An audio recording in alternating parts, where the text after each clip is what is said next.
And a good Tuesday morning to you. Welcome into the Nick Craig Show, streaming live this morning on YouTube, Rumble, X, and Facebook. Don't forget that you can take the show with you 24/7 on demand by checking out the Nick Craig Show in your favorite podcast app. You can also listen online by visiting the website nickcraig.com. Our show this morning is brought to you in part by the Law Group. Visit them online at lawgroupnc.com or give them a call, 910-251-6088. We come on the air this election morning with some breaking news across the United States. Former Vice President Dick Cheney is dead at the age of 84. Of course, Cheney served under President George W. Bush during his administration, the September the 11th 9/11 attacks, and of course was seen as the architect behind the wars in Iraq and Afghanistan. The former vice president died due to complications of pneumonia, as well as vascular disease and some cardiac issues. A statement from the family just released just a couple of minutes ago reads, "For decades, Dick Cheney served our nation, including as White House Chief of Staff, Wyoming's Congressman, Secretary of Defense, and Vice President of the United States. Dick Cheney was a great and good man who taught his children and grandchildren to love our country and to live lives of courage, honor, love, kindness, and fly fishing. We are grateful beyond all measures for all Dick Cheney did for our country, and we are blessed beyond measure to have loved and been loved by this noble giant of a man." So that is the news that we are tracking this morning, breaking just about 30 minutes or so ago. Former Vice President Dick Cheney is dead at 84 years old due to some health complications. We'll continue to track that throughout the day. Well, here stateside this morning, here across North Carolina and many other states, it is Election Day 2025. I had a conversation on the Carolina Journal NewsHour this morning with Dr. Andy Jackson from the John Locke Foundation, and it is disheartening is not even the right word to describe it. It is so sad and pathetic to see what voter turnout is for these municipal elections. I mean, this is nothing new. It's not a North Carolina issue.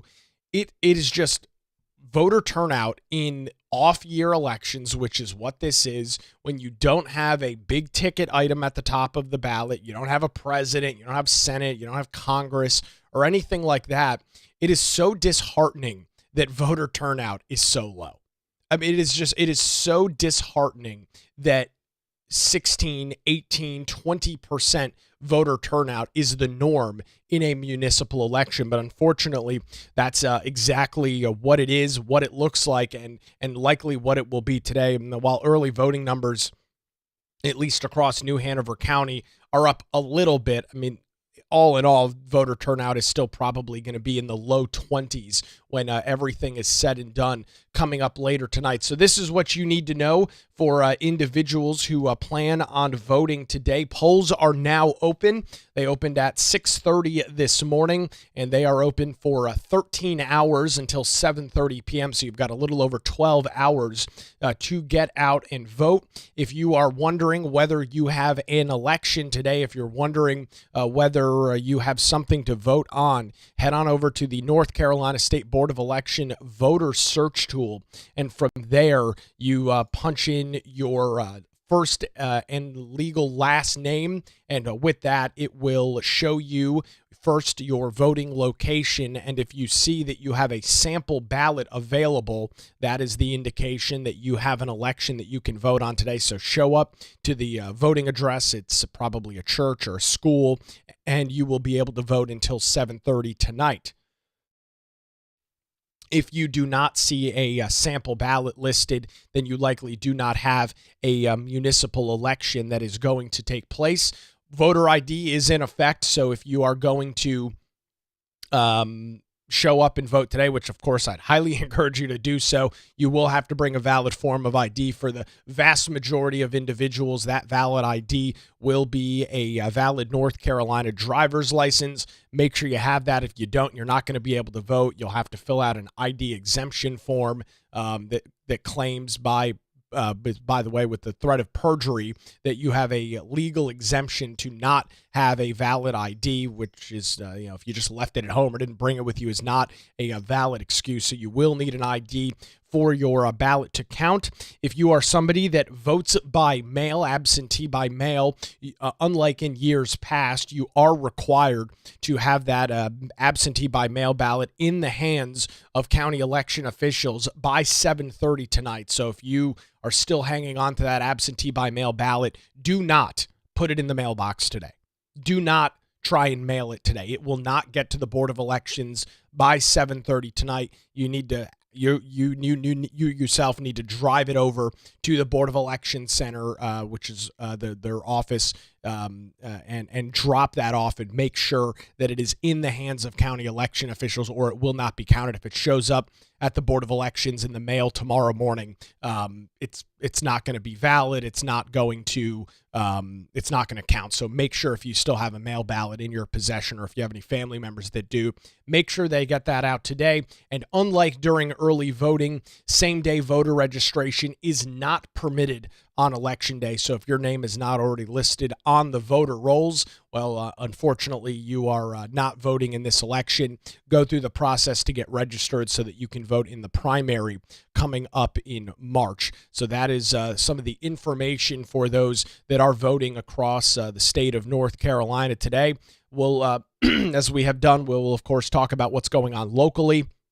But big statewide, one of the biggest elections that, of course, is being watched is in the city of Charlotte. They have been in the national spotlight, getting a lot of national news and coverage over the last couple of months. This is, of course, in part due to insane amounts of rising crime taking place in the city of Charlotte that has literally harpooned them to the front of the national conversation on violent crime in major cities. And so you've got Democrat Mayor Vi Lyles, who is seeking re-election in Charlotte. And unless something dramatically changes and the voting bloc in Charlotte says we're sick of the crime, we're sick of the people leaving our police department, we don't like the lawlessness that exists, you'll likely see more Democrat control in the city of Charlotte and continue down the path of becoming the next San Francisco, the next Los Angeles, the next Chicago. All of these cities with exclusive, almost 100% control by Democrats. And for the city of Wilmington, that is on the ballot today as well. There are currently 2 Republicans that sit on the Wilmington City Council, Councilman Luke Waddell and Councilman Charlie Rivenbark. For Councilman Rivenbark, he is not running for re-election. He has served his time and he is not running. So his seat is up and he is not running for re-election. Councilman Luke Waddell is running for re-election. And with those 2 seats being up, it puts Republicans in a position where if their performance is not good, if Republican voters do not show up today and cast their ballot, that when we wake up tomorrow morning and do the show, we will be talking about a Wilmington City Council government that is exclusively 100% controlled by Democrats. And we know what the end result of that will be. You will continue, if you are a lucky resident in the city of Wilmington, you will continue to see your property taxes go up. We know the tax and spend policies that are continually pushed by the left. You will see a continued erosion of the Wilmington Police Department, as City Council, in many aspects, I would argue, has not done a great job with trying to retain officers within the Wilmington Police Department. So you're going to have major issues going on for that. And it is going to put the city of Wilmington in the same discussion with Charlotte and Asheville and Raleigh and Durham and all of these other major cities that are exclusively controlled by Democrats. And so for voters today across the city of Wilmington, this is what you've got on tap. Do you want to see more left-wing policies brought to the city of Wilmington?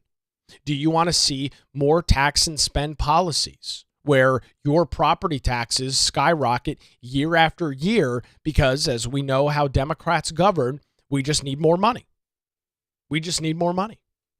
We need to pay for more of this. We need to pay for more of that. We need to give ourselves a raise. We see it all over the place, ladies and gentlemen. This is not fear mongering. This is the result of Democrat elected officials controlling government. And for Republicans, they have a huge opportunity tonight to hopefully push back against that. And this is what the sample ballot is going to look like for those that are voting in the city council elections today. You've got a three-way mayoral race taking place. Two Democrats, the longest serving mayor in Wilmington, Bill Saffo, is running for re-election. Former county commissioner Jonathan Barfield, who was kicked off the commission back last November, he was not reelected to the county commission, is seeking re-election, is seeking now to become the mayor of the city of Wilmington. And then you've got a Republican, Billy Craig, as I have always noted, no relation to Billy, great guy. We're just happen to have the same last name, no relation there.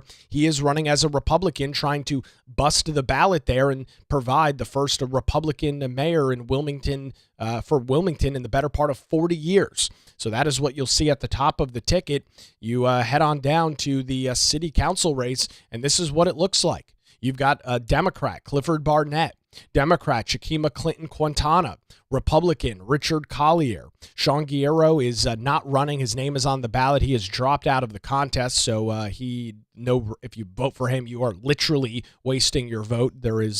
He's not running. He's withdrawn from the contest, so even though Sean's a good guy and all, there's no reason to vote for him. He's not running.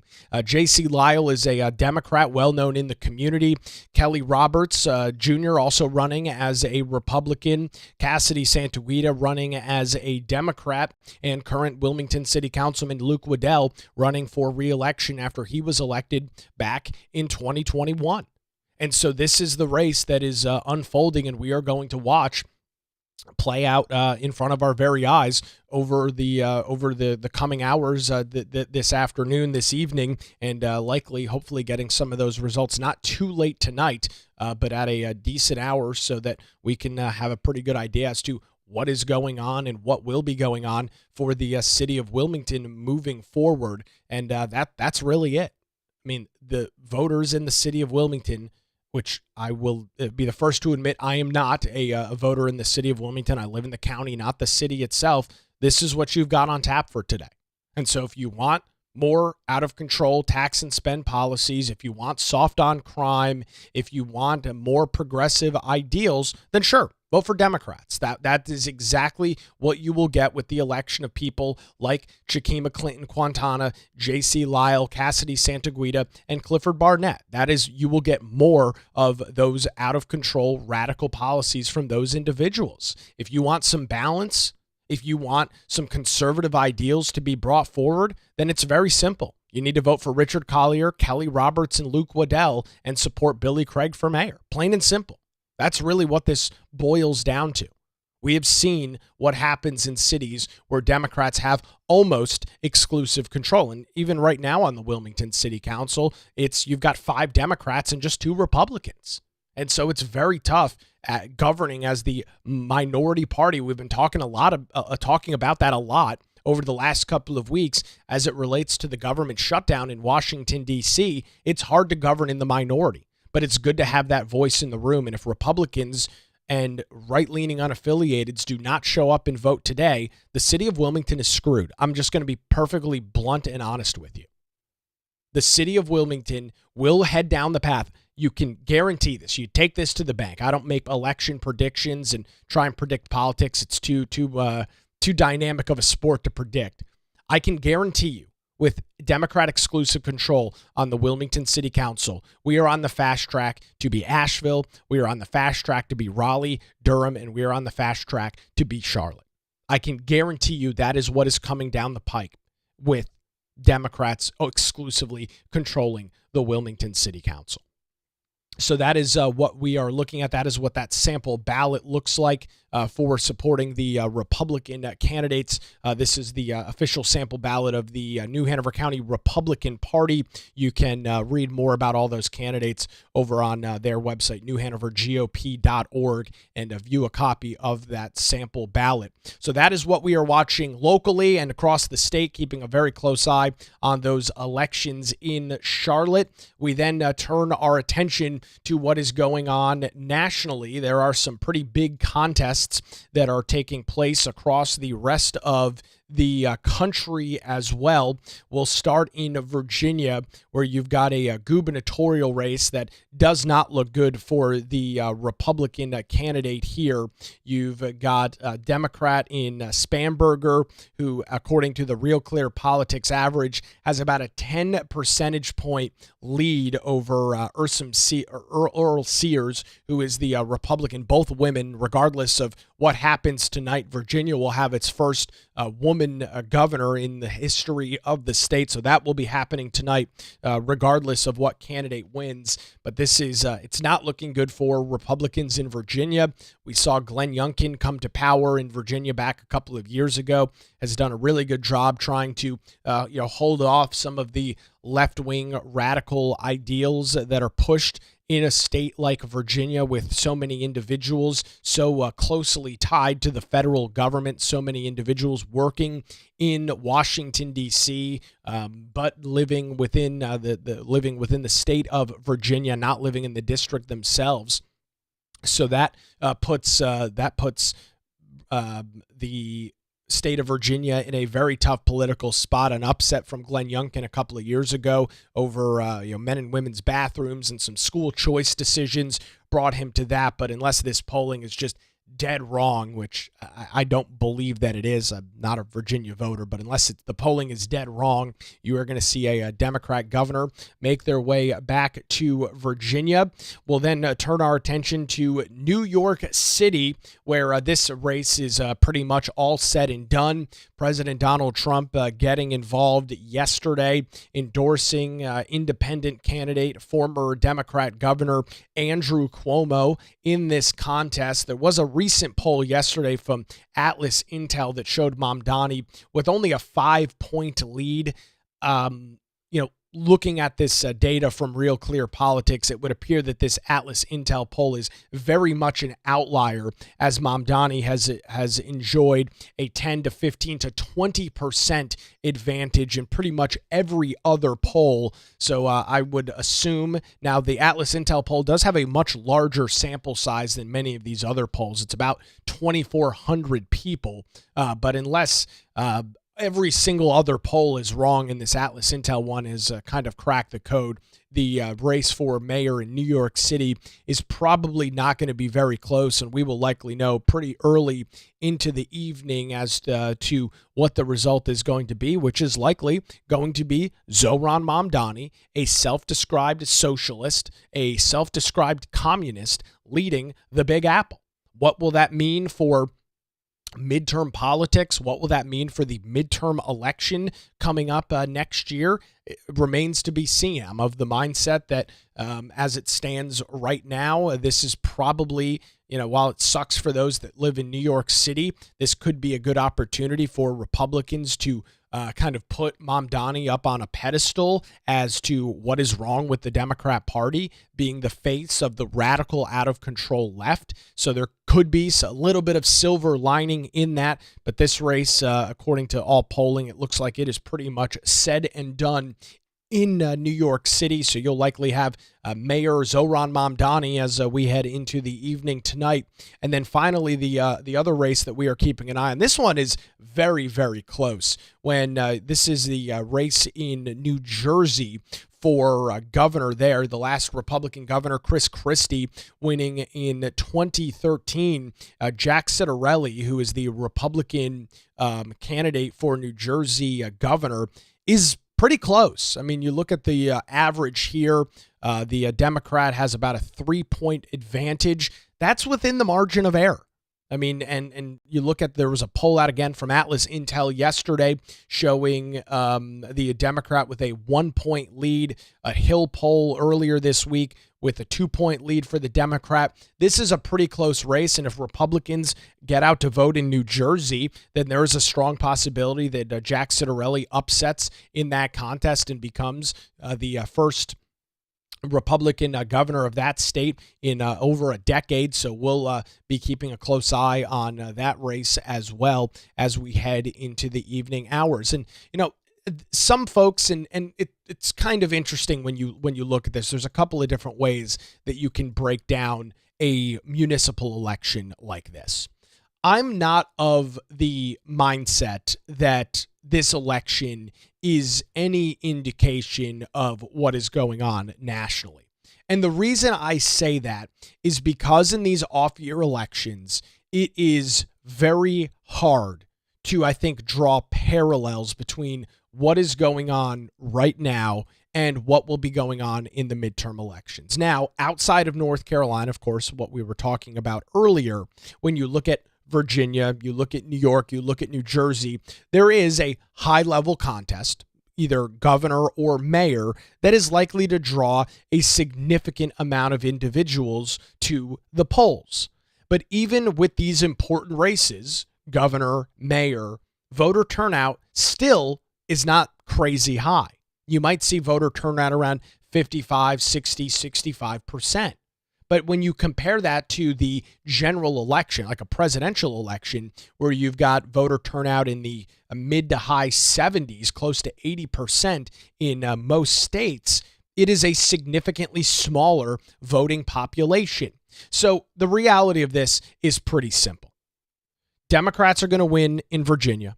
Democrats are going to win in New York City, and they very well could possibly win in New Jersey. And so what I suspect that we will see taking place tomorrow morning is we will see, or even later tonight, you are going to see the media begin to frame this as a complete and total rebuke of the Trump administration.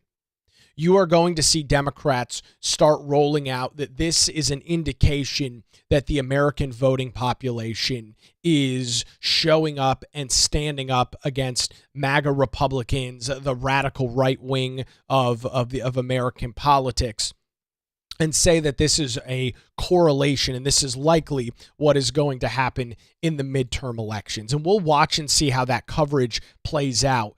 I will be the first to admit I don't think that you can draw those parallels from a municipal election like this.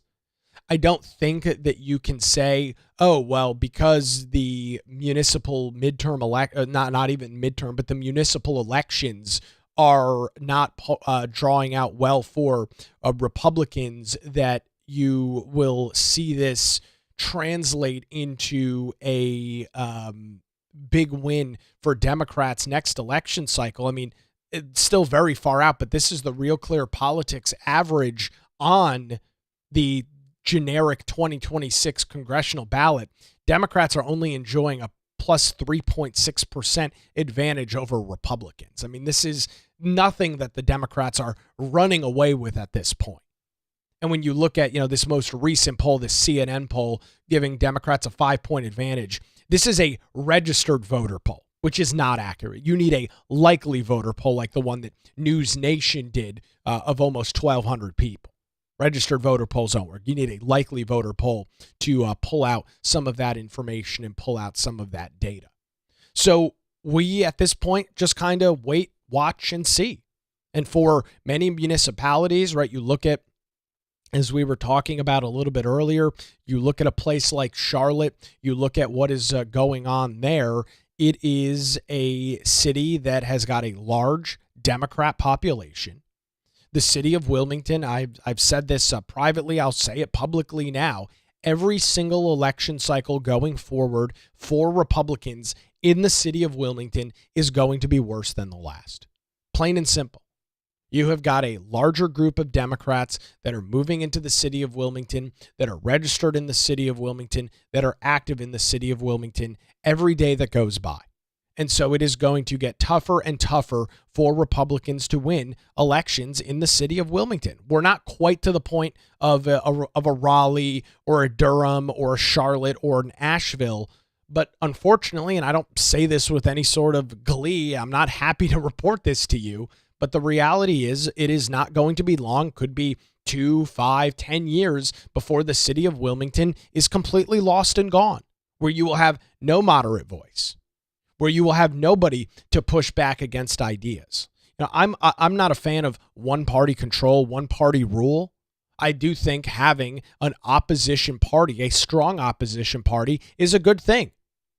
I believe it helps the party that's in the majority lead and govern better, plain and simple. I mean, and when you've got municipalities, when you've got cities that are so overwhelmingly controlled by Democrats, and there is no voice of opposition. I mean, when the most moderate candidate on a city council or a town council is a radical left-wing extremist, there's no exchange of ideals. There's no reason to have to justify what you're doing. And unfortunately, as we have continued to see across the country, that is likely what is going to happen in the city of Wilmington if Republican voters, of which there are plenty, do not get out and vote today. So in closing with that is my call to action for voters across the city of Wilmington today. Get out, vote. Make sure that Democrats do not have a 7-0 majority on the Wilmington City Council. Plain and simple. It is so unfortunate. I mentioned I was talking to Dr. Andy Jackson from the John Locke Foundation. In 2023, the last municipal elections statewide, you had voter turnout in 2023 for the municipal elections statewide was 16%. 16% statewide. Now, there's some reasons for that. In many small towns and areas, you don't have contested races, so there's really not a reason to show up and vote. But we'll see probably, 20-25% turnout in the Wilmington elections coming up later today. It's incredibly unfortunate that that is the case, but that is what we have come to see with these municipal elections that are taking place. I'm just pulling up the 2023 results here across New Hanover County just to show you. Yeah, this was the 2023 election. Now, I'll note that this was New Hanover County as a whole, not just the city of Wilmington, so it did include Carolina and Curie Beach. But even with that, in 2023, voter turnout was just 21%. Just 21%. Again, not just the, maybe I can pull just the city council members and see what that percentage was. Yeah, so it's just showing 21% was the turnout. And as you'll remember from the 2023 elections, Democrats swept. David Joyner, Celeste Andrews, Kevin Spears, the top 3 vote getters, 3 seats were up, 3 Democrats won. Ousting Neil Anderson, who was an incumbent, John Lennon, not successful, Catherine Bruner, not successful, the 3 Republicans running in that contest. So it is important. There's a lot that is on the line for the city of Wilmington tonight. We will be watching those results. I mentioned yesterday a little bit of a change of plans that I was going to do an election night live stream tonight after chatting with some folks within the Board of Elections. I'm not immediately clear what time those results are going to be available. They could be available as early as 8:30 and then trickle in. It could take as long as 10 o'clock. And frankly, I just don't have 2 hours worth of content to just sit here and talk about when I wasn't able to secure any guests for the election night coverage tonight. So we're going to pass on that. I will, be keeping folks up to date on social media. If you are on X or Facebook, head on over and you can follow me on X at Nicholas M. Craig. You can like the Nick Craig Show on Facebook. I will be posting a local election results tonight, and then we'll be back tomorrow morning to do a deep dive of what happened in the city of Wilmington. We'll look at what's going on in Charlotte, some of our other municipalities in Brunswick and Pender counties. We'll take a look at Virginia, New York City, New Jersey as well. And of course, some of the immediate national media attention and coverage of these elections. So not going to do a long show here this morning. Plain and simple, it is election day. Do your research. Hopefully you've already done your research on your candidates, and make sure you get out and vote today if you want to see change in the city of Wilmington. If you want to see change in Brunswick County, we've got some comments coming in our Rumble live chat. Get ready. Brunswick County is ready to do a changeover in some of our assembly. This is an opportunity. And I caught an interesting, I didn't catch it. I was having a discussion, as I mentioned, with Andy Jackson from the John Locke Foundation. Because voter turnout is so low in these municipal elections, your vote counts and matters no matter what, whether you're voting in a municipal, a general, or a midterm election. But because voter turnout is so low, your vote is so much more impactful in municipal elections in comparison to a midterm or a general election where there is a president on the ballot. So if you have not decided whether you're going to vote or not, would highly encourage you to do so. Polls are open until 7:30. Make sure you know where you're going, the correct voting location, school, church, and those polls are open until 7:30. Bring an ID, and you should be good to go. So stay tuned to our social media channels coming up tonight, and that is where we will be watching election night coverage, and we'll be back with you tomorrow morning to break all of it down, walk through all of the details. There's a possibility because of the voter turnout that a couple of these races are too close to call, and we will have to wait for additional provisional ballots to be officially approved or denied by the State Board of Election. Or by the local county board of election, We'll be tracking and watching all of those details throughout the evening. You can stay tuned with that on our social media channels on X and Facebook, and of course, right here tomorrow morning on the Nick Craig Show. So that's going to do it. Get out and vote in your local municipal elections. We appreciate Melissa Gott and the Law Group for their continued support. Give them a call, 910-251-6088, or visit them online at lawgroupnc.com. We'll be watching the elections tonight. Have full coverage coming up for you tomorrow morning, 7 a.m., YouTube, Rumble, X, and Facebook, right here on The Nick Craig Show.